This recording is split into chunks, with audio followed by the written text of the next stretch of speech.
Құрметті қазақ елі, барлықтарыңызға белгілі 10 қаңтар күні парламент мәжілісінің және де барлық деңгейдегі мәслихат депутаттарына сайлауға байланысты үгіт-насихат жұмыстары басталып кетті. Нұр Отан партиясы да жаңағыдай өзінің үгіт-насихат жұмыстарын жасап жатырмыз. Халықты аралап, халықтың мұң-мұқтаждарын тыңдап, сол арқылы жаңағыдай халықтың тілдесіп, осы Нұр Отан партиясының бағдарламасын түсіндіріп жатырмыз.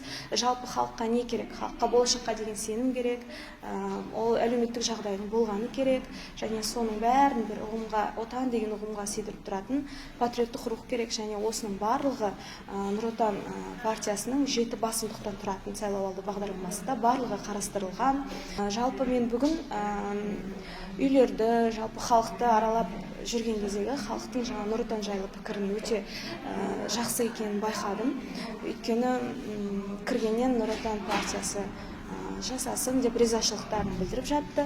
Сондықтан да мен Нұр Отан партиясын халық қолдайтынына сенімдімін. Өйткені халықтың ауыр сынында, жүгінде, қандай қиындық туса да жаңағы қол ұшын беріп, мысалы арыста болған жағдай болсын, су тасқыны болған кезде болсын, жаңағыдай халықтың мұң-мұқтажын тыңдап, халыққа қол ұшын беріп жатқан бірден бір партия. Осы 5 жылдың ішінде жаңағыдай 1.200.000 мыңдай өтініш түсіп, соның 92% жүзеге асырылған.